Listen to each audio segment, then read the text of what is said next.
Hey everyone, and welcome to another episode of In Before the Lock, where we talk everything to do with pinball mods and what's going on with that at the moment. You're with Rob from Tap Pinball and myself, Davey from Stumbler Pinball. How's it going, Rob? You good? I'm good. We're live, back for episode 7. We had a great one last time. Talked a ton about Jaws. I got to play it on the show, obviously, or at least around the show a little bit. Have you got a chance to get in a few games yet, Davey? Not yet, mate. No, it hasn't. It has been to one of the shows in the UK, so a couple of people have had the chance to have a bit of a play around on it. And there's lots of good reports coming in, which is always a little bit reassuring when you've got your name down for one. But yeah, we're all really excited for it. Now, just to let everyone know, we have got a bit of a delay between Rob and my feeds tonight for whatever reason. Internet bugs, that kind of thing. So if you notice us staring meekly off into the distance, waiting for the other person to respond, you'll know why that's happening. Yeah, we're gonna try to slow it down a little bit and make sure you guys get the best experience. A ton to cover today, though. We've got, I don't know, new stuff going on, I'm sure. But I know Davey has been the glorious recipient of some Tupi Awards, so we're going to talk about that today. We've got probably some new mod stuff coming along. Davey's going to defend his honor against ball eating. And we've got a bunch of mods that we wanted to talk about last time and some new stuff. In our promo graphic, you guys are seeing some really cool stuff that we're going to cover today and much, much more. We're going to talk a little bit about just like mods, what they mean as a collector, and this new idea that maybe we're the reason that there's not a bunch of cool toys in your games. I don't know. But we're going to talk about that because, we want to talk about controversial stuff. It's fun. And I'm excited about that one because, like, you're following way more threads than me. I didn't see that comment, but we're gonna dive into that one. Yeah. So Davey, what's new in the Jaws mod world that you've seen? Well, look, last time we spoke, man, there'd been a bunch of stuff, and it's always the way, like, a new game gets released and, everybody starts, everybody's excited. The mod makers are excited, so everybody's throwing ideas around. And so last episode, we really saw the major amount of mods that have come out for Jaws.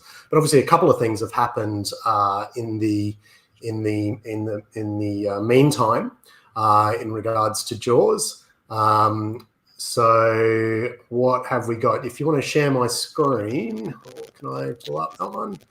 Right, so we've got an Orca mod, which is by Cab Custom. Now this is meant for Pro. The Pro game, it's supposed to go up into this back left corner. I think we sort of had talked a fair bit about this area of the game on the last stream, just in regards to it being like a big open space on the Pro. So Cab Custom's come out with this boat, which is the Orca. It's very detailed. It's got some really cool features. Well, I'd love to know, whether this is sort of, and I don't know whether this is the case or not, how much of it has been sort of made from scratch and how much of it has been sort of, pulled from elsewhere. I mean, it actually looks like, now that I'm having a bit of a closer look at it now, actually, it does look like it's printed acrylic and then made up from there, doesn't it? Because if you look at the sort of like the side sort of railings there, that looks like printed acrylic, doesn't it? And then possibly he's used a paint job over the top. But yeah, it's quite a cool mod. A lot of people are excited about it. So that's been brand new. We've got Jaws the Ball Leader dropping hints about the next installment of the ball eating mod. Yeah, and I think you alluded to it a little bit in the intro. We discussed this a little bit in the last stream. I think Interactive Pinball does amazing work. He's a very talented fella. And just to recap on what the minor controversy was, I sort of expressed my doubts as to whether it was ever going to be possible to do a ball-eating shark on particularly the premium NLE games. I just thought it would be too difficult, too much to remove, to install something of that nature. I didn't think that it was going to be installable by the vast majority of pinball enthusiasts. So anyway, this is the Pro that he's about to announce or drop a video for. So yeah, very excited to see. And literally, this is the only picture we've got at the moment. So I wish we'd be able to show more, but hasn't dropped yet. So hopefully, I guess in the next week or so, possibly by the next time we're on the stream, we might have something to pour over in that regard as well. Well, what people may not realize is that in the episode that we recorded that didn't air, you threw lots of people under the bus. You were talking about the artist for Jaws. You were talking about it. No, but I guess I get it. I hope you didn't take offense. I kind of was feeling like it was like you were challenging folks to really acknowledge some of these challenges and hopefully bring their A game. I certainly know it'll be great if we can figure it out together. Yeah, look, yeah, absolutely. And, look, as everybody knows, I'm hugely supportive of all makers in the industry. I don't think that can be questioned. But, I do think there are a lot of people on this thread who, have the highest of hopes for something like this to be able to be pulled off. But, if you do look at it really critically, there's so many hurdles to overcome. And even if the problem is solved, even if something is created, then shipping it to people and having it installable by regular people is going to be, I think, an insurmountable challenge. However, people can do incredible things, and I'm not the final say in these things. So, let's all enjoy the ride and see what happens with it. You had to use the word insurmountable, didn't you? Yeah, I've been wanting to use that. I can tick that off my bingo card list now. Well, this is fun. I mean, we all want better mods. We want game altering mods sometimes, some of us in this world. So we'll see how this one turns out. Yeah, so the Twippies have been fully counted, allocated for, and distributed to our knowledge base. Some of us were invited to special video vignettes to be on programming. Some of us weren't. But what is awesome about it? That's your screen. Yeah, we do have our winners. So we're not going to spend a ton of time on this. You guys are welcome to check it out on your own. It's twippy.com, This Week in Pinball Yearly Awards. Big shout out to the team over at Spooky on Scooby-Doo. I think this is well deserved. Great fun game, and I'm sure people are excited to see that. We spent a lot of time a couple, weeks ago going through our kind of talk through of some of our favorite mods. Davey got basically penalty points in our bracket because he's on the show, but we can see here that he's you're a two-timer on this one. Is this like 2 years in a row that you've taken a top spot? Yeah, 2 years in a row, man. Obviously I feel very honored that people have voted and been all of that. It's very, very difficult to express how grateful I am to everybody who both supports me and votes for me and stuff. But putting that to one side for a second, what was really amazing, I thought, number one, was the inclusive controller came out as number two. That's an amazing, huge achievement for that. And that wasn't even on my radar, and I feel bad for saying that, but it wasn't. And so the fact that, they came out and had a really storming result is just fantastic, I think. I'm so proud of them for having achieved that. And then likewise, the Scuba Kick guys coming in at third as well.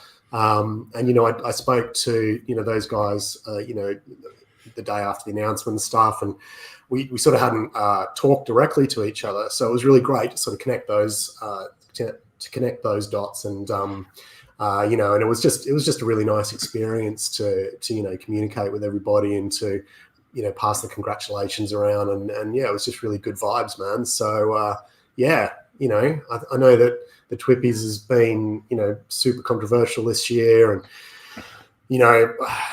even promoting. I sent out an email to people, sort of, just asking them to vote. Trying to straddle that line between, supporting something that I knew people were really upset with, but also not wanting to. I just didn't want to choose a team. I just wanted to promote mods and our mods in particular. But it was a really difficult thing to do, and people, got very upset about it.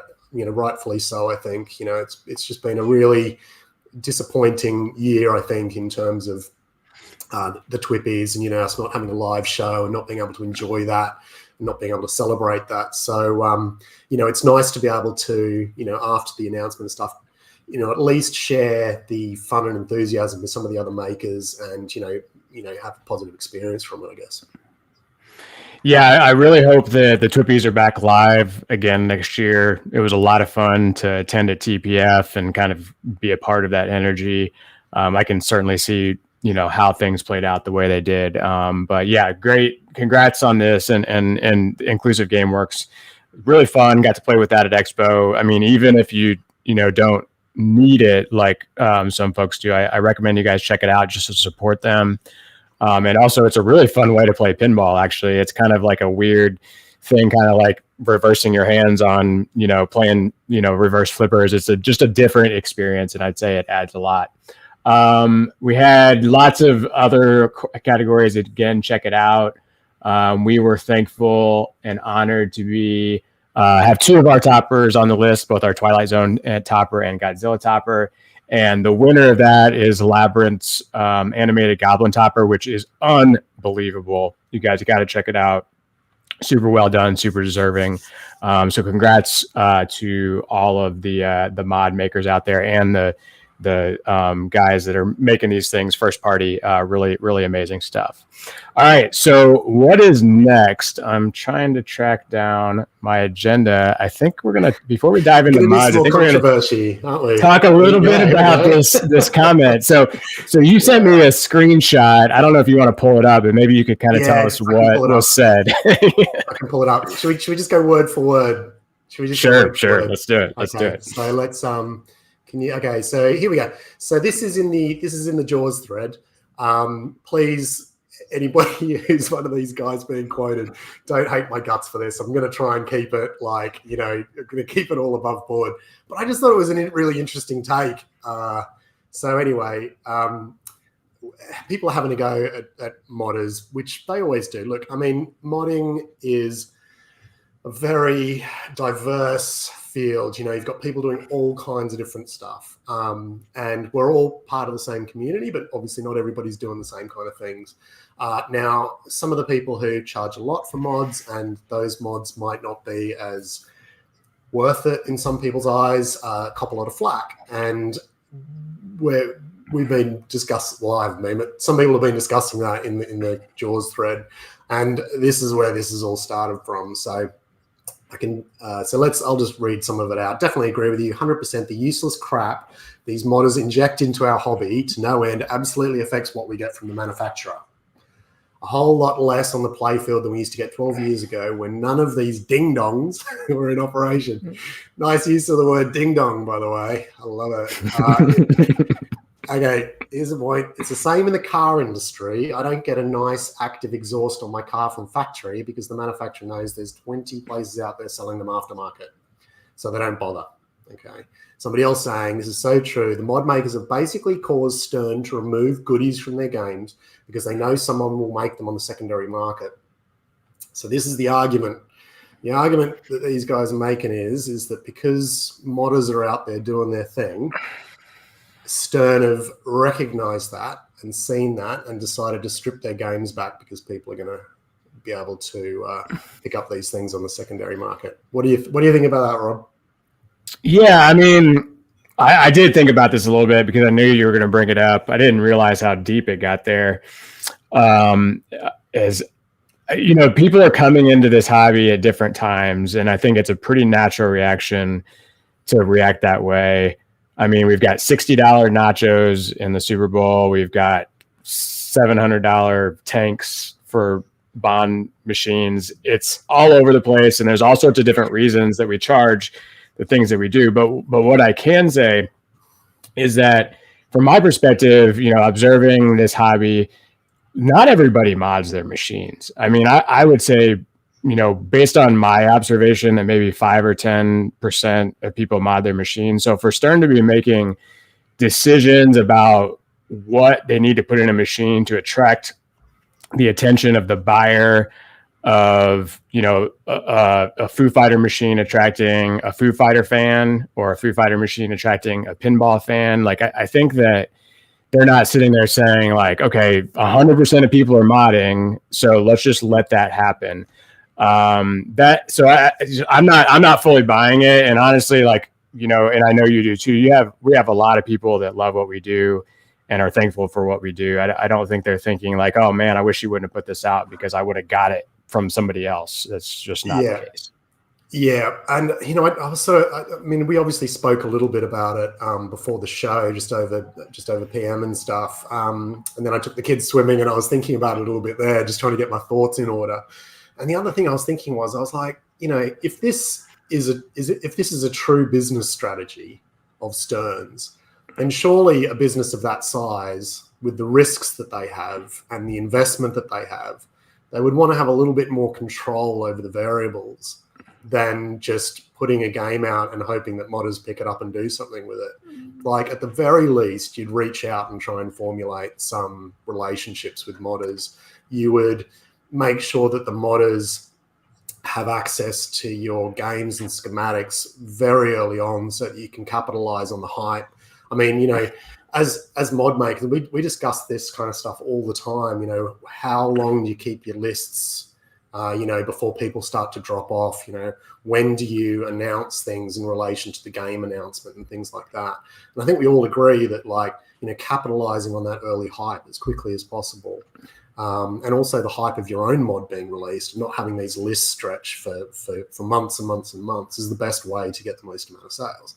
So surely Stern, if they were, thinking about, people buying the game based on the mods that were going to be made for it, then they'd want those mods to come out, as soon as possible within the sales cycle, so that people can then buy the game based on the knowledge that they're going to have mods for it. So, yeah, I mean, look, that's definitely not happening. We've been, shut down in many ways from, accessing certain parts of the game that Stern don't want us to have access to. Stern have got a policy of, none of the employees being able to mod their games, so they say. We heard that, I think, in passing from Jack Danger at Expo. I'm not too sure whether that's 100% true or not, but certainly even if he's mentioning it, then it's something to consider. So, I wouldn't say that they're anti-mods, but they're certainly not doing anything to assist us in what we're doing. And I think that if it was a business strategy of theirs, then there'd be a close relationship with them for sure. Yeah, I mean, I know, a lot of people don't like mods because they don't want to cover things up. They want to see the ball path. And I'm not saying that, every mod out there is doing that, but it's not true that everyone, wants all of this stuff. It's absolutely a personal preference, just like making your car be obnoxiously loud. It's a personal preference. We certainly don't want that being shipped from the manufacturer. So there's a lot of analogies here. Car analogies and pinball is go hand in hand. But well, I'd love to hear some cases in point on this from anybody. If we want us to talk about one in particular, but I think in general, I think Jaws as a pro, I mean, granted, it does cost $7,000, but I mean, it's got a lot of fun stuff going on. It shoots great. Like, that's the point of pinball. And, I think, they're finding a middle ground to some degree and leaving us space to do stuff that we want to do. So, yeah. I mean, I think I would love to imagine that we are on Stern's radar to the point where they're actually making business decisions based on what we do. But the reality is they would think about us very little, and I think it's it's a funny argument in the sense that when we're no longer blaming Stern for cost cutting, we're blaming the people who are trying to rectify that cost cutting measure by putting more fun stuff in the game. So it's a bit Stockholm syndrome, in the sense that we've gone past the point of blaming the people who are actually pulling the strings in the first place. But it's an interesting argument. I just thought it was. I know that mods aren't always viewed in the nicest possible light, but it's always interesting to read about people's opinions about them, particularly when it comes to opinions like this that I hadn't even considered something like this. Well, no one's going to be surprised with our response there, and no one should be hesitating to give us topics because we're going to talk about them on the show. So thank you for that. Yeah. So we have periodically, if not every other episode at least, done a segment we call Mod World, and we just cover off on mods in the community. A lot of stuff we find on pin side. Davey's all over it. So if you've got anything that you want to see covered, get it on our radar. But I know, Davey, you got a ton of stuff. We got a ton of time. So what is up first? Okay, man. Well, look, the most exciting thing that's happened in pinball mod, I guess this is a pinball mod. So JJP a couple of weeks ago, I think this is sort of how the timeline went down. I think Jack was interviewed on, was it Gonzo's? I know he was interviewed by Gonzo recently, but I don't know whether that's when the information got dropped in the first place. But essentially he said that they've done a change on one of their controller boards, and what he insinuated is that this controller board was backwards compatible and that it was going to make all previous JJP games shoot better. And that was pretty much that's what he was alluding to. And I don't think he was explicit, because some people have said you can't really be explicit, because if he said that those previous games didn't shoot like they should shoot, then they've obviously got a legal issue. So he wasn't necessarily saying that, but he was inferring that this board could be bought and retrofitted into all of JJP's previous titles and make them shoot better. Now, as everyone is probably aware, JJP games since, I think, Wonka, possibly even Dialed In as well, have sort of been renowned for having slightly sloppy flippers. And I've certainly felt it before, specifically for me on Guns N' Roses. I thought it shot really limply, and I didn't enjoy it for that exact reason. But as soon as this announcement got made by Jack, these boards started appearing on Pinball Life, I think. And so people started talking about them, doing comparisons between the new board and previous boards. And there's actually not that many differences. The main difference being these capacitors at the top. You can see these, the four black, they're called capacitors, that sort of run down the board here. This is the old board, and this is the new board here. And the two capacitors that manage the flippers and the pops, and I think a couple of other things, maybe the slings, have increased the capacitance of them. So people, and the boards on Pinball Life, I think they were like $300 or maybe $400, but a couple of people were buying them and fitting them in their games and reporting back that yes, indeed, it did fix these games and make them like a ton better to shoot. And, it wasn't just one or two people saying it. It was like literally everybody who was installing these things was saying that they were better. People were getting new grand champion scores on their first game after installing the board. Magnets were more aggressive in how they were controlling the ball.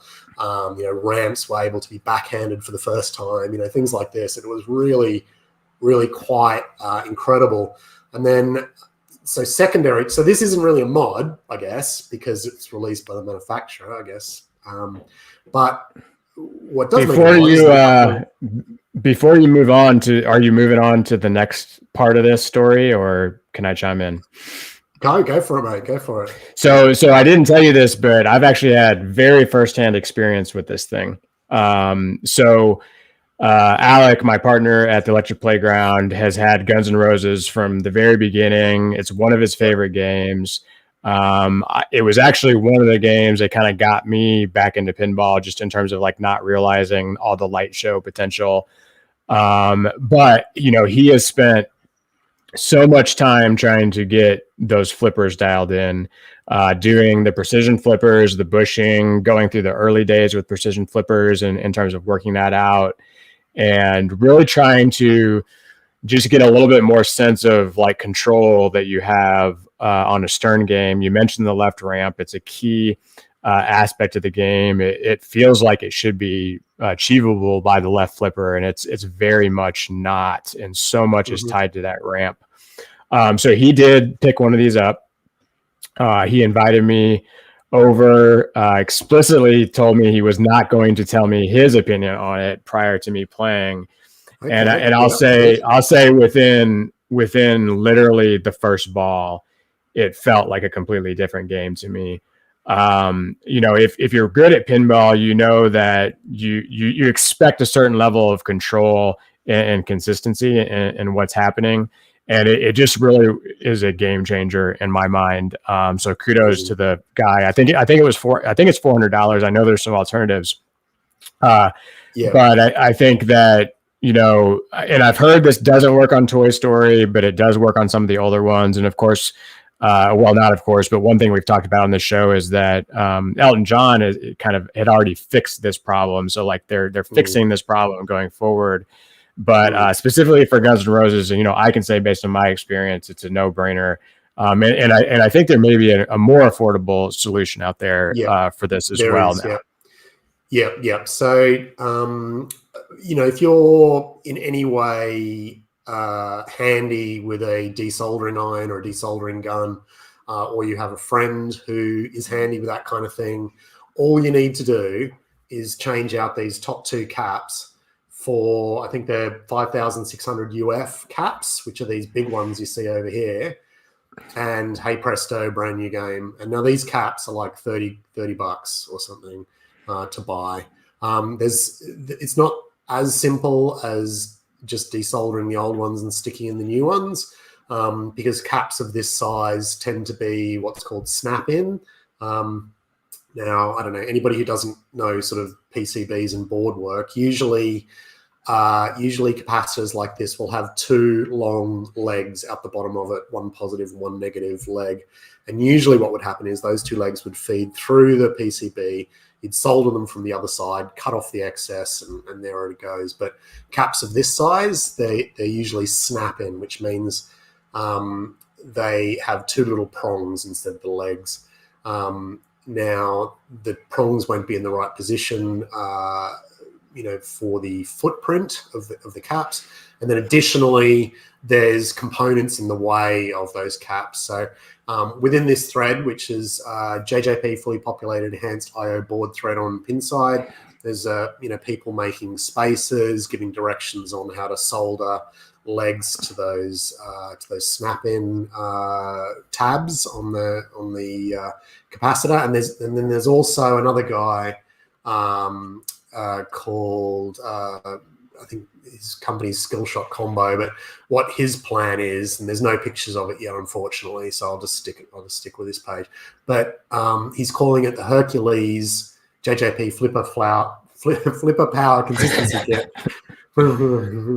And his idea is that he wants to have a drop-in solution for it. So the way capacitors work is you don't, if you've got, say, a 5,600 UF capacitor, you can just use two capacitors of an equivalent but smaller capacitance run in series or in parallel, and then you'll get the same effect. So his idea is to sort of use the fuses, which are sort of directly in line with those capacitors, have a drop-in solution or whatever. So keep an eye on that too.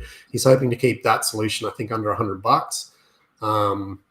And so that'll be a much easier solution than desoldering the old caps, particularly if you don't have a desoldering gun, which not a lot of people have, to be honest. But yeah, amazing thing for people who enjoy these JGP games, but have always been a little bit underwhelmed with the flipper response and power. It's going to completely turn these games around.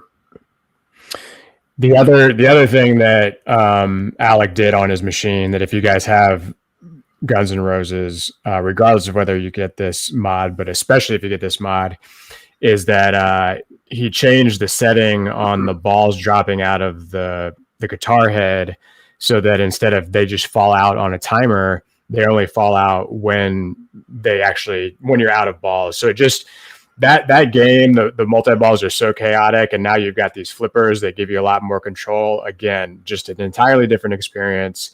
It makes even things like the album modes, which usually you either try to skip, or like at the slash solo, which you can't skip. It makes you like those more because you have more control.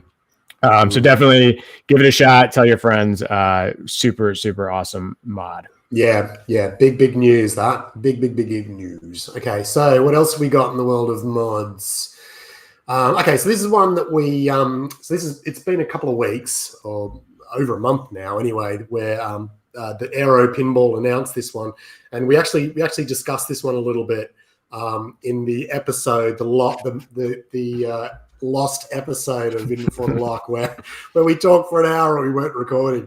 But anyway, so this is the Nano Topper. Now, as people who know Kiss will know that it had a pretty epic topper, which was literally just the Kiss logo, a huge Kiss logo that lit up and obviously looked amazing because the Kiss logo is amazing. And so what this guy's an Aussie, what he wanted to do was essentially shrink that down into a nano micro format and stick it in the game. And so you can see the size in comparison to a pinball there. And I'll show a little video of it if we can. Don't know. So you can see it sort of in the background here, just above that speaker, getting lit up, showing. I'm not familiar with Kiss, but I guess it'll be showing sort of lamps and inserts in the game, and giving you that kind of information in a nice, easy to see format. But I picked up one of these just because I was so impressed with it, and I've always had my heart set on getting a Kiss machine at some point, just because I've had a lot of fun with it over the years, playing it in pubs with friends and stuff. And I mean, Gene Simmons' head. This is one of the original Eat the Balls games, isn't it, mate? So Yep. Go in my Eat the Ball collection of games next to Funhouse and any other game that eats ball. But anyway, I was so impressed with it that I thought I'd pick one up. And just honestly, the quality level that he's achieved with this is just absolutely unbelievable. Just really, really impressive stuff. Just very precise, finely detailed work, and you can tell when somebody's put their heart and soul into it. And Aero Pinball really has. He's got these printed boxes, no stickers. All the cable work, immaculate. Just really, really great stuff. So if you've got a Kiss machine, I thoroughly recommend you pick one of these up and give some support to Aero Pinball. It's done a great job with this one. Do you still have it with you, or is it hidden away in a box at this point? Sorry, yeah. The office got cleaned up since the last show, so packed away waiting for my Kiss, unfortunately. So I can't actually demo it like I did on the last show, but it didn't work so well anyway, did it? Because I think I tried to hold it up to the camera and then my focus went all out. So I think you're just going to have to deal with the pictures this time, mate. Awesome. Yeah. I love this idea of a mini topper, and I have seen that one. It's super impressive. So good to get a taste of that in folks' games. Yeah. Should we move on to a bit of Deadpool? Let's do it. Okay, man. All right. So there's a couple of Katana mods that have been released in recent weeks. This one is by Luxor Mods. And he's done a really nice job of the Katana handle. Really sort of nice sort of silver finish down here around where the blade meets the hilt, and also including a lot of different filters so that you can change the color of the inserts within the handle. Really great detailing. You can see sort of a little bit of the print there. So yeah, really great job on it. Now, unfortunately for him, I suppose, there's been another release of a Katana handle just recently as well. And, you know, personally for me, I think this Katana handle probably takes it out a bit. The detailing's a bit better. Really beautiful dry brush work. And then alongside that Katana handle is this amazingly detailed Hell House house pub, whatever it is. And this is all by a guy who goes by the name of Master of Pinball. I'll quickly show you the video here.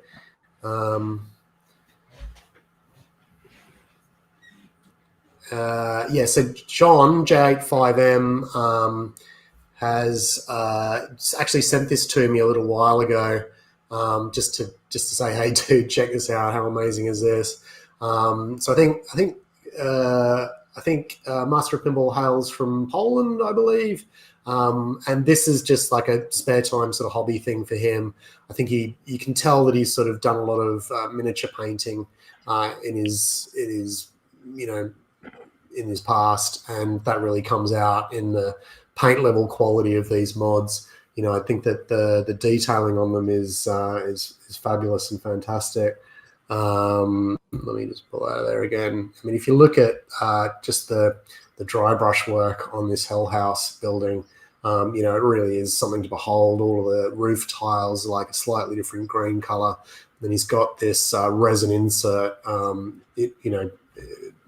put inside it that sort of picks up on those insert colors as well. You know, lovely detail of like the windows, how, you know, they sort of boarded up, and you know, part of the roof sort of falling out as well. So it was interesting because when we posted the promo image of this show, this Hell House was pictured in the promo picture, and before we'd even started the show live, people were asking about it in the Deadpool. You know, I hope he gets a bit of recognition for these ones, because yeah, he's done some great work on them. Yeah, this is gorgeous. I mean, I kind of just picked that photo out because it was the most impressive to me. I didn't know too much about it, but the level of detail here is incredible. I mean, we're starting to kind of dabble a little bit in resin and painting, and this is pretty next level as far as some of the stuff I've seen. Yeah. Absolutely. Have you seen anything from him before, or is this the first? No. This is the first. Yeah, I don't. I mean, John. I don't know where John sort of. Maybe he contacted John first. I'll have to find out about it, because as you might know, John had already released a Hell House sign where he was using sort of My Lollipop's tech to do sort of the light show and stuff. So whether John sort of found him or he found John, I'm not quite sure. But I sort of was sent sort of these images a couple of weeks back, and you could tell immediately, you know, what skill and talent he had, both with the 3D design and with the paint finish. But I really don't know what he's done before this. So yeah, I wish him all the best, and you know, I hope he sells a bunch of these. He deserves to. Nice. I know you have more. What's are we going to stick with Deadpool, or are we moving on? Keep going. No, we're moving on, man. Big Lebowski this time. All right. So Vimto Man, he hails from the UK. Good friends with me.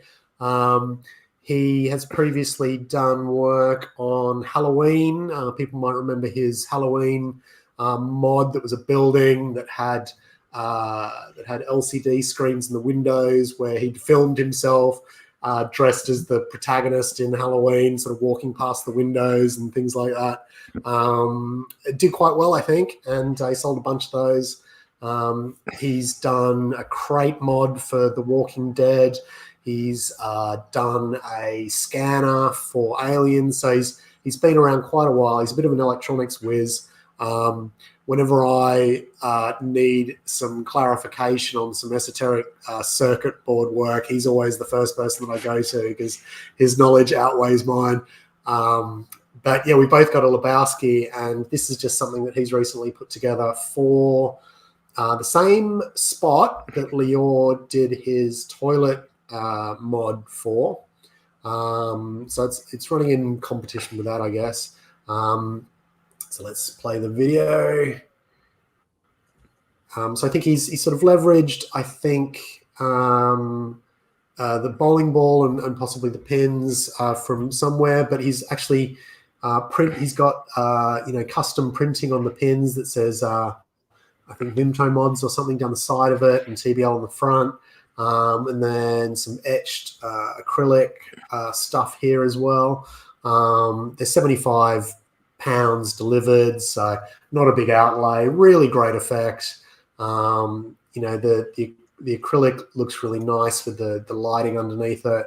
I think for a simple-ish mod, I think he's done really well with this one, and I think it looks fantastic. Did you end up picking up the toilet mod from Art of Pinball? No, I didn't, man. I didn't. I thought it was really nicely done, like all of Lior's stuff is, but I just don't know if I could buy a toilet, man. This one I like. I haven't picked that one up yet either, although I know it's very well done. I mean, by using that blue acrylic on the bottom and then keeping it simple and affordable, I mean, it really feels more on theme to me than the other one does. And that's a matter of opinion, frankly. But I feel like sometimes whenever you go with one, like realistic thing in your machine, like take Godzilla, you gotta keep going with it, and because otherwise you're just kind of mixing and matching. So definitely cool to see that someone, is coming, against pretty stiff competition with something different, and also like serving a completely different, vibe with it. So that's pretty cool. Yeah. So really pleased for him. And it's also good litmus paper test as well, because I'm working on something for Lebowski at the moment, and it's something that all the modders sort of talk about in terms of, and it was something, I think it was Straight Down the Middle, another podcast that sort of raised it recently about the Twippies and about the mod category on the Twippies, in terms of the fact that it's a little bit unfair because the mods that are produced for the games that sell the most obviously going to have the most customers and therefore the most votes for that category. And it's a fair accusation. It's something we talk about all the time. We all love Lebowski. We think it's an amazing game, and we might have mod ideas for it. Like you've done the topper. I'm going to do something for the roof on the upper playfield. Lebowski's always going to have sold in less numbers than Godzilla or one of the big Stern titles. So how worth it is it as a exercise, as a commercial exercise, to invest the R&D into making mods for games that have smaller runs? I think the reason why I did it, and I probably suspect the reason why you did it as well, is just because we love the game so much and we wanted to do it anyway. You've got a good idea and you just want to do it. How do you feel about that? Yeah, I mean, as far as the award show thing go, I don't care what industry you're talking about. Award shows are typically fraught with problems that are pretty similar to that one. But as far as mod makers wanting to go after Lebowski, for example, like, I think what's happened, though, and I've realized, yes, I did it, wanted to do it because I love the game, but everyone that owns that game loves that game. And we've been blown away by the interest. Frankly, we're not able to make enough because we committed to 100, and we're not going to change that. But the demand on it was so far beyond that. There was another TBL mod recently with a video screen on the button, the start button. Have you seen that one? Mm-hmm. Yeah. That's this guy as well. That's Vimto Man as well. I forgot to mention those. He's done the video buttons. Super cool. Those guys, frankly, they're not like that. Some of this stuff isn't in Twippy database, and I put that on the mod maker. Like, if you want to be in the database, you can get it in the database. Like, don't leave it up to somebody else to put it in there for you. So if you're feeling like, hey, something you liked wasn't in there, it really is because they didn't probably make the effort to reach out to them to get in there. But yeah, really, really amazing stuff. Certainly being recognized in the awards is important because, you know, it's hard to get exposure with this stuff. But yeah, Lebowski seems like it's working out, you know, for people across the board. Yeah. So that's yeah. I mean, look, I'm so, you know, I say it all the time, but I just think Dutch is like one of the most, well, I think they are the most exciting company, you know, producing pinball at the moment. I think they've got so much potential. And I, you know, I can't wait for, look, I know that they're not going to go to Texas in March. So there's not going to be an announcement for them in March, but I think probably for Expo, you know, we're going to see something from them. And if the rumors are true, you know, and I really hope that they are, then it's going to be a pretty exciting time for Dutch pinball towards the back end of the year. It's Jaws, right? Jaws. Yeah, it's Jaws, man. Yeah. It's gonna have an eating. It's gonna eat a ball. It's gonna eat a ball. Yeah, Jaws. But actually eating a ball this time. Yeah, that's right. Yeah. All right. What else you got for us? All right, man. Let's do another one. Right. So, okay, interactive pinball. Who's interactive pinball? Do you know who he is? Never heard him. Speaking of ball eating. So this is the ball eating mod guy. You know, as people know, he's also done the Jerry Ramp. I think he's done some stuff for Rush. So this is another one that he's come out with recently. This is the Oxygen Destroyer. Now, there's been a bunch of Oxygen Destroyers that have been released, but look at this one. Oh, wow! Wow! Yeah. A lot of people are going to be upgrading. Yeah, I don't know. So it's pretty sweet. So yeah, he's done a great job on that. The colors are great. You know, he's obviously got internal lighting in the oxygen thingy in the middle. I don't really know my Godzilla lore well enough to tell you what those individual parts are or mean. I've gone all crap again on my video. Sorry, everybody.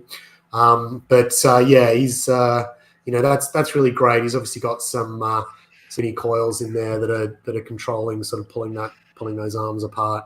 So you know, you can see that he's obviously capable of producing some amazing stuff. So let's see if that translates into the ball eating.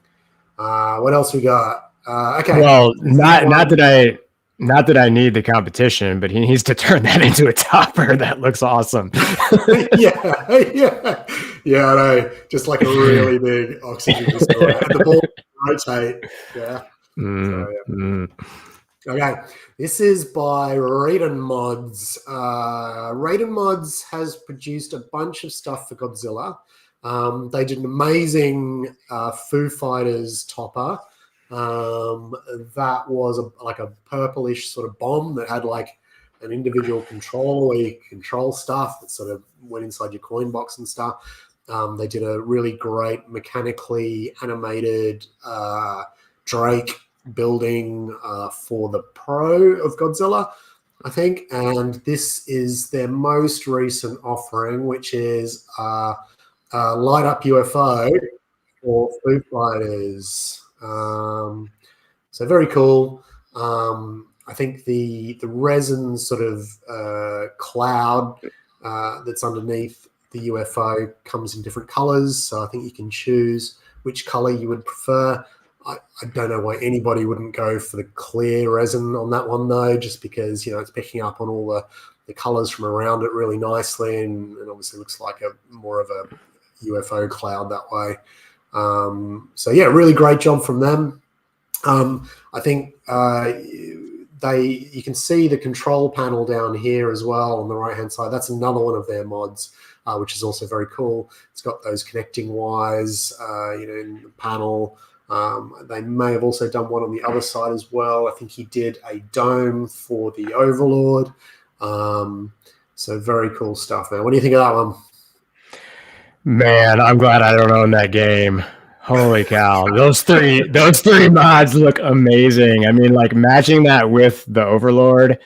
And that's kind of what I was getting at with Lebowski is like, if it doesn't have this central painted resin like component, I might have a little harder time wanting to follow suit. But like those three items right there, and that's C Arcades on the far left there with the truck, right? I don't think that one is actually. No, I don't. Oh, think okay, okay. That's the But that's a original different. truck. Yeah. Oh, that's the okay. So even more so, yeah. So Yeah. that control panel is like perfect there, and Yeah. man, that's really good stuff. I like it. Yeah. There was a little bit of concern that it might block the upper flipper there, but I mean you can see that this is a pretty low angle that he's taken that picture on. I think from a player's perspective, it'd be completely fine. So I don't think that's really a true concern. Look, that's more of a player's angle, and I think you can see it quite well there. But yeah, really great work. Always comes out with really beautifully detailed stuff. Doesn't tend to be on Pinside that much. I think possibly had an Etsy store where he was selling most of his stuff. So if you do want to pick up any of the Raiden Mod stuff, I think Etsy is the best place to do it, or possibly get in contact with him on the Pinball Mods group on Facebook. Yeah. We got one more, man. We got time for one more? Let's do it. Okay, man. So, do you like Bram Stoker's Dracula as a game? I mean, who doesn't, right? It's an for sure. Absolute cracker. I mean, the Miss Multi-Ball is like one of the best pinball moments ever. And there's been a bunch of people who have had a go at because basically Dracula in Bram Stoker's Dracula is renowned for looking like Ron Jeremy, who's the famous porn star actor. And I think they may have intentionally done that, but he definitely does look like Ron Jeremy. So a couple of people have tried to have a crack at it, try to make him look a little bit more sinister, Dracula-like, turn him into a bat, whatever. And this is the latest offering in that series of Dracula mods. This is the coffin opening to the side, which is very, very cool. And then we've also got Dracula popping up out of his coffin. Hello, mate. There you go. Back to bed with you. You've had enough. Yeah. I think it's, and then obviously these colors that we're seeing here, they're not the true colors. He just was probably just using whatever filament he had lying around. But, obviously it'll be painted, and I think he's putting in some kind of sort of clearish sort of print for the top. So I think what the most interesting part of this will be is the paint finish. I mean, it's an incredibly detailed print that he's got there. So whether he's able to sort of finish it in the right way with some really beautiful painting. I mean, figures and figurines are renowned as being incredibly difficult to paint, especially at scale. But I'm very interested to see sort of where this one goes. There's been a couple of coffin mods that sort of haven't actually seen the light of day in terms of sort of reaching production. So I'm hoping this is one that does, because it looks great, I think. Nice. What a roundup. I mean, we've got some hot stuff coming. What's your prediction by our next show, which is episode 8 on Monday the 26th? Where are we going to be at with this ball eating thing? Mate, I think we're going to have a video at least of the pro. And it'll be interesting to see the level of eating that is done. And look, I hope he well and truly puts me in my place because that will make for much funner content, won't it? Yeah, so that it is that one for the pro, obviously, right now, right? It's for the pro, yeah. I mean, look, nobody's got the prem, like nobody knows right. the manual has been released, so we can at least see the mechanisms underneath the playfield. I think everybody's got a plan of where the ball could go underneath the playfield if it was going to be eaten. But that's all we've got. We don't know dimensions or anything like that yet. So I think people will literally have to get the game before those kind of questions could be answered. But this time, in 2 weeks' time, we should be able to watch the pro eating a ball, and and then we can rush to judgment and get in a Pinside Flame War afterwards. Hey, we got content for a year, baby. We are good to go. Well, thank you everyone for tuning in. This has been a fun episode. Lots of cool stuff coming. I know that everyone who was part of the Twippies and won, that's great. Keep up the good work. And as far as next episode, I don't know. We'll probably make it up the day before, but we'll look forward to seeing you guys here. So have a happy Monday, and Davey, thanks. Take care, man. Keep it real. Yeah. All right. See ya. Bye, guys.